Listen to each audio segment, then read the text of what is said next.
Estamos a 3 minutos de las 9 de la mañana, es momento de darle la bienvenida, los buenos días a José Olivera, presidente de la Federación Nacional de Profesores de Secundaria. Hay varios temas para conversar. ¿Cómo anda, Olivera? Muy buenos días, un saludo a la teleaudiencia, un gusto estar con ustedes aquí esta mañana. Un gusto recibirlo. Bueno, la semana pasada veíamos que Robert Silva dejaba el cargo para hacer campaña electoral y se despedía con la malla curricular de la transformación educativa que llegaba a bachillerato, pero también con movilización afuera por parte de los docentes. ¿Cómo valoran ustedes esta salida de Silva? Yo creo que el otro día lo que el doctor Robert Silva hizo fue dejar de violar la Constitución, porque en campaña hace 2 años, por lo menos que estaba, y lo veníamos diciendo nosotros ya desde hace algún tiempo. Es claro que cuando uno pasa raya y ve un conjunto de acciones que se tomaron en el marco de la Administración Nacional de Educación Pública en estos últimos 4 años, el doctor Robert Silva utilizó la estructura de la ANEP para posicionarse en el espectro político partidario y en especial dentro de su partido como un posible precandidato. Nosotros lo veníamos diciendo, es obsceno algunas de las cosas que estaban pasando en la ANEP. Por ejemplo, la centralidad en su persona, la toma de decisiones, cuando el CODICEN de la ANEP es un organismo colegiado, más allá de la centralidad que puso la ley de urgente consideración entre los cambios institucionales que introdujo. Un Robert Silva que era el autor material, porque si en algo tiene razón la viceministra de Educación, esta transformación educativa o transformación de la educación, tiene un autor intelectual que es parte de un viejo plan, como ella lo dijo, y es el doctor Pablo da Silveira, que encontró en el doctor Robert Silva quien la instrumentase, pero en realidad esto ya se viene orquestando, se viene gestando desde hace mucho tiempo, y sirvió entonces al doctor Robert Silva para, desde ese lugar, posicionarse dentro del espectro político partidario. Por lo tanto, creo que aquí se recobra cierta institucionalidad que se había perdido. ¿El llevar adelante una transformación es sinónimo de hacer campaña desde una institución? No, miren, el problema es que cuando usted monta todo un marketing político y pedagógico en torno a una transformación que no es tal, cuando usted centra todo ese proceso en una persona y que no dialogó, que impuso, que generó procesos de persecución y de fuerte limitación de ejercicios de libertades individuales y colectivas. Fíjense que bajo la administración Robert Silva tuvimos desde la sanción a los compañeros en el Liceo de San José a la situación que tenemos hoy todavía vigente en el Liceo IABA, ataques al movimiento estudiantil. Fíjense que tenemos docentes sancionados por sacarse una foto en el marco de una campaña sindical dentro de un centro educativo, y el otro día vimos prácticamente como un lanzamiento de campaña desde una institución educativa donde nada más y nada menos que el presidente de la República le deseaba éxito al doctor Robert Silva cuando ya era público y notorio que era uno de los precandidatos del Partido Colorado.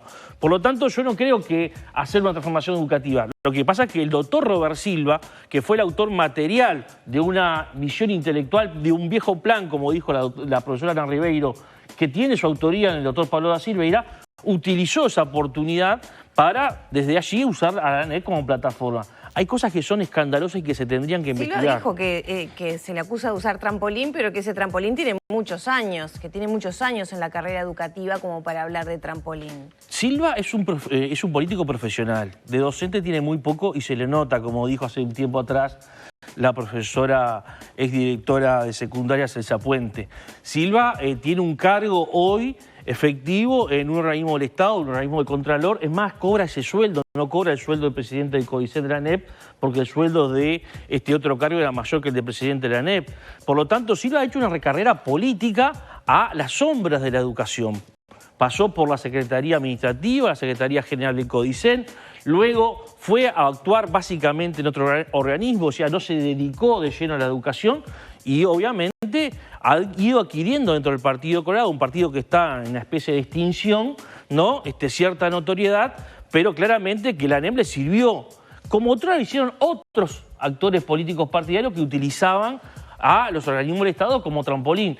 Lo que vimos en la educación es un deterioro histórico. Yo no me imagino a Juan Pibel Devoto utilizando la ANEP como trampolín electoral. No me imagino a Germán Rama utilizando la ANEP como trampolín político electoral. No me imagino al doctor Yarzábal utilizando la ANEP como trampolín político electoral. Sin embargo, Robert Silva sí lo hizo, básicamente con un apoyo muy fuerte del Ministerio de Educación y Cultura, en especial del Ministro de Educación y Cultura, que reitero, es el autor intelectual de todo este proceso de transformación. Ahora, ¿la educación necesitaba una transformación? Sí, una transformación se requiere.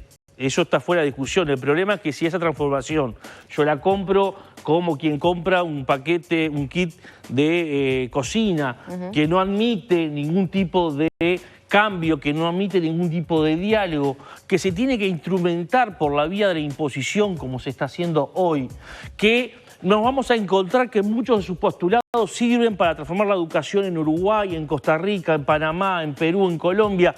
Bueno, eso es un escenario... ¿Es un modelo importado? Totalmente importado. ¿De dónde? Totalmente importado. Y básicamente este modelo tiene algunos antecedentes claros en las propuestas que, por ejemplo, la Organización para la Cooperación y el Desarrollo Económico ha venido impulsando en Uruguay. Miren, hay un informe de este organismo del año 16-17 que, por ejemplo, decía que había que concentrar todas las tomas de decisiones en el CODICEN de la ANEP e incluso eliminar la representación docente en esos organismos. Bueno, la Ley de Urgente Consideración hizo eso que dijo este organismo. Este organismo dice que las reformas curriculares tienen que basarse exclusivamente en las competencias. ¿Y cuáles son esas competencias?, se pregunta uno. Bueno, la OCDE dice las que el mercado laboral demanda, y la pregunta es ¿qué mercado laboral? Porque no es que estemos en contra de la competencia por estar. La propia UNESCO, la propia OIT ha definido el aprendizaje en términos de formación general cuando un estudiante adquiere conocimiento. FENAPES insiste en esta postura, las autoridades de la educación insisten en que de ninguna manera se trata de eso, que el propio Silva, ¿no?, cuenta su propia historia, que él viene del interior, que cómo se fue haciendo, la importancia de la educación pública. ¿Con qué se tiene que quedar la gente entre estas dos cuestiones antagónicas que nunca llegamos a un término intermedio? ¿En qué ven ustedes que están, digamos, apuntando al mercado la educación? En estas circunstancias públicas uno no es uno y sus circunstancias, ¿no? Yo no vengo acá a poner de ejemplo mi vida porque eso no sirve. Lo que sirve es que dicen los docentes sobre la transformación educativa que se le está imponiendo. Lo que dicen son los propios estudiantes y eso es lo que importa. Como nos dijo un estudiante el otro día en una localidad de aquí de Rocha, de La Paloma, en una actividad organizada con familias, con trabajadores, esto es una estafa. Porque la principal estafa que está planteando este proceso de transformación educativa es quitarle la posibilidad del acceso al conocimiento a las nuevas generaciones. Pero no lo decimos nosotros. A ver, la propia doctora Aristimuño dice los empresarios no quieren que lo formemos mucho, le demos un barniz de cosas y ellos se van a encargar. La doctora Laura Raffo dice, o la economista mejor dicho, vamos a no confundirnos, no importa los conocimientos universal a los estudiantes de Punta de Rieles. Entonces lo que se está construyendo es una verdadera estafa pedagógica y social, porque hay actores como el ministro de Educación que creen en el darwinismo social, que creen que la sociedad se construye en base a ganadores y perdedores. ¿Y desde dónde tendría que venir esa transformación con los niveles de deserción que veníamos registrando, de repetición? ¿Hacia dónde debería apuntar entonces? Porque uno piensa en lo que ha sido la historia, por lo menos de estos últimos años y de administraciones. En el periodo Mujica también se intentó hacer determinados cambios. Los acuerdos multipartidarios de José Mujica con la oposición no prosperaron. Bueno, pero eso es una responsabilidad de los partidos políticos. Hay un problema. Pero allí no hay una responsabilidad también del sector docente dentro de la educación. Eso es lo que se lo consulto y no es en un plan de discusión, sino de debate y de intercambiar las ideas. Porque pareciera que siempre hay una resistencia ante los cambios, ¿no? Y pienso desde Rama hasta ahora cuando modificaciones y cambios que se hicieron con la reforma Rama hoy se aplican y están bien vistos. La primera resistencia al cambio educativo en una perspectiva histórica vino del sistema político. Y eso se llamó Ley 14.101, eso se llamó la batalla contra el marxismo cultural que encabezó el entonces Julio María Sanguinetti, ministro de Educación de Bordaberry. Desde ahí el Uruguay ha entrado en un derrotero que lo está conduciendo sistemáticamente al fracaso educativo. ¿Por qué? Porque el sistema político, los partidos, todos los que han gobernado, incluso en la postdictadura, han tomado la educación como un botín de guerra. Y entonces han pretendido o han utilizado todo un discurso pedagógico muy fuerte que está enraizado en los organismos internacionales, que viene de la OCDE, que viene del Banco Mundial, que viene del Fondo Monetario Internacional, que nos recetan a todos los países subdesarrollados qué tenemos que hacer con nuestra educación. Se llaman a técnicos que son economistas, que son abogados, que son sociólogos, pero no se escucha a los docentes. Es decir, cuando usted tiene que de 240 liceos, solamente 2 apoyan la transformación educativa que plantea la administración para el caso de bachillerato, usted tiene un problema. Porque la pregunta es ¿con qué docente usted va a hacer la transformación educativa si los verdaderos técnicos del sistema educativo, los que además no lo hacen desde atrás de un escritorio, lo hacen desde la práctica concreta, le están diciendo esto no es lo que precisamos en términos de transformación educativa? ¿Qué es lo que se precisa para una transformación educativa en bachillerato, que es bueno, el último tema que estamos abordando? Mira, hay 3 componentes centrales, yo creo hoy. Hoy primero se precisa construir un gran consenso social. Es decir, la lógica de los acuerdos multipartidarios ha demostrado que los tiempos educativos, al no coincidir con los tiempos electorales, los hacen muy efímeros, los hacen muy endebles. Yo recuerdo, 23 de febrero de 2012, acuerdo multipartidario del gobierno José Mujica con todos los partidos políticos, pero ya en agosto estaba la oposición interpelando al ministro de Educación. Eso es un ejemplo claro. Bueno, esta partidización de la educación que hemos vivido en estos últimos 4 años es otro ejemplo claro. Segundo, tenemos que construir un fuerte consenso social en torno a la educación que el sistema político deberá respaldar. Deberá respaldar desde el punto de vista institucional y deberá respaldar desde el punto de vista financiero, desde el punto de vista económico, que es el otro gran problema que tenemos históricamente en Uruguay. Y el tercer elemento, cualquier transformación educativa que no tenga en el centro la democratización del acceso al conocimiento es una transformación educativa condenada al fracaso y particularmente a hacer fracasar y a generar incertidumbre en las futuras generaciones. Hoy el conocimiento es un elemento determinante en el mundo. Si nosotros, en una transformación educativa como la actual, decimos que lo único que importa es el estudiante, no importa el docente, no importa el conocimiento, lo que estamos haciendo en las instituciones educativas públicas es educación pobre para pobre, algo así como las instituciones educativas antesala de los centros penitenciarios. Ahora, y esto es un modelo que hay que superar por lo que implica de injusticia social. ¿Ya quedó pronta la transformación? Y se empezó a aplicar. Mire, vamos a ver hasta cuándo. Por eso se lo quiero preguntar. Ahora con el paso al costado queda Robert Silva para enfocarse en la campaña, queda al frente Virginia Cáceres Valle. ¿Qué expectativas hay? ¿Que haya algo que se pueda transformar, algo que se pueda modificar de esta realidad? ¿O va a tener que empezar a aplicarse a partir del próximo año en bachillerato, por ejemplo? Mire, ellos vendieron una idea y la van a plasmar. El problema es que esa idea... Esa idea está huérfana de apoyos, y particularmente de apoyos docentes, no de sindicatos, del gremio docente en su conjunto. Pero tampoco tiene apoyos dentro de la coalición. Fíjense en que uno de los problemas que tienen quienes están llevando adelante esta transformación, que no es la doctora Cáceres, quiero separar claramente, no es la doctora Cáceres. Acá el autor intelectual de esta reforma se llama Pablo da Silveira, el autor material se llama Robert Silva, no tuvieron los recursos.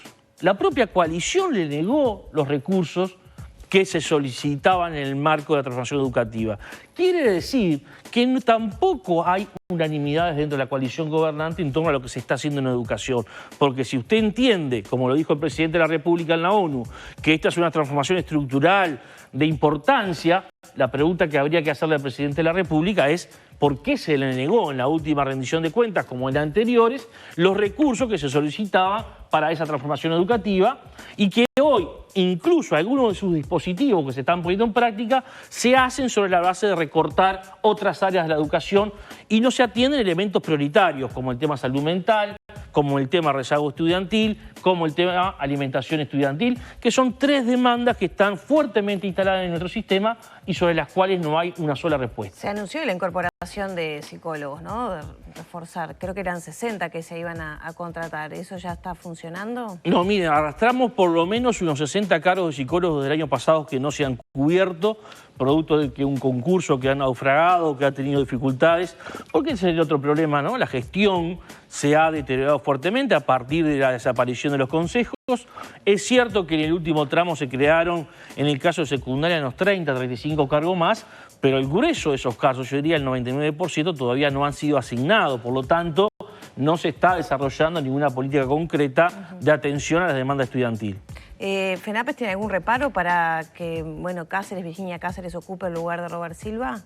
Ahora queda Gavito, ¿no? Seríamos incoherentes, sí, internamente queda el doctor Gavito solo. Seríamos incoherentes si nosotros, que somos partícipes de la autonomía y el gobierno pleno en la educación, estuviésemos opinando a quién se debe designar al frente del organismo.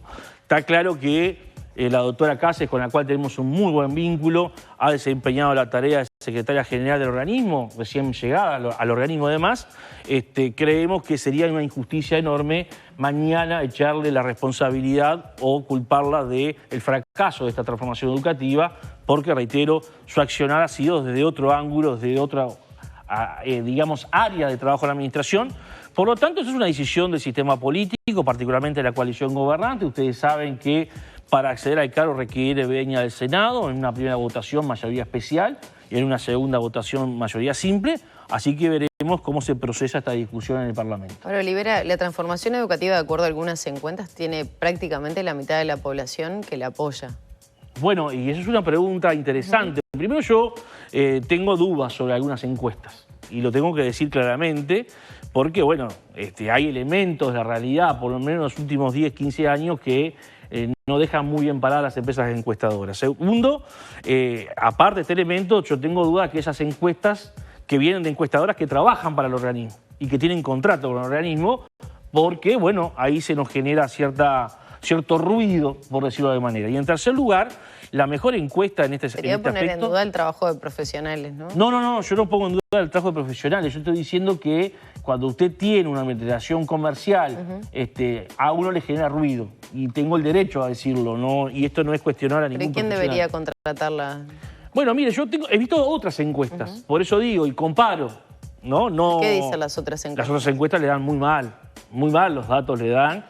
Incluso dentro de los temas de preocupación de la sociedad, la educación aparece, si no en el tercer lugar, en el cuarto lugar, detrás de temas como economía. ¿Y quién hace esas encuestas? ¿Quién las paga esas encuestas? Porque así como distintas empresas. Nosotros no pagamos encuestas, por ejemplo. ¿Trabajan gratis esas encuestas? No sé para quiénes trabajan. Yo lo que digo es que cuando usted tiene fuerte vinculación contractual y trabaja sistemáticamente para un organismo, a mí me deja margen de dudas. Pero es una reflexión apenas. Ahora, si vamos a gobernarnos por encuestas, yo creo que uno de los grandes dilemas que tienen nuestras democracias hoy es pensar que la realidad se puede encerrar en una encuesta.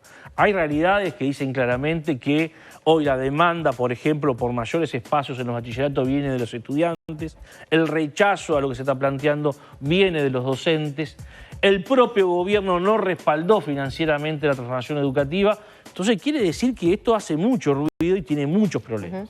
¿Cómo se empiezan a aplicar entonces los cambios a partir del próximo año en bachillerato particularmente, con algunas modificaciones, horas que se distribuyen desde otro lugar?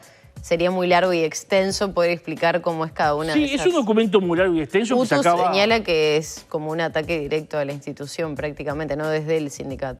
Sí, claramente desaparece la enorme cantidad de carreras terciarias que generaban bachilleratos tecnológicos de alto nivel formativo y que donde los estudiantes salían con ocupación casi en el 100% y con posibilidad de continuidad educativa. Bueno, eso todo se desarma.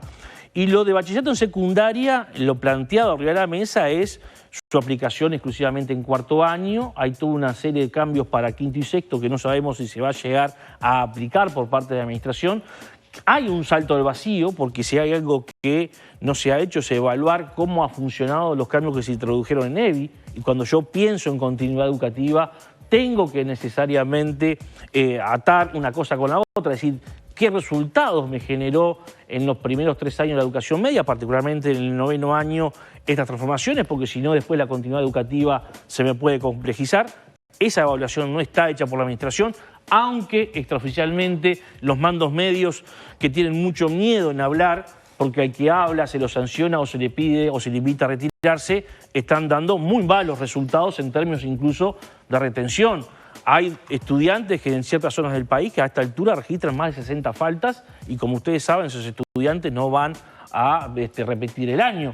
Es una contradicción muy fuerte. La administración dice aumenta la promoción pero disminuyen los aprendizajes. Bueno, aquí hay elementos que lo explican y esto tiene que ver, entre otras cosas, con esta permisividad que necesitan para llegar a los números que justifiquen lo que se están haciendo. Olivera, ¿van a venir nuevas medidas por parte de los profesores?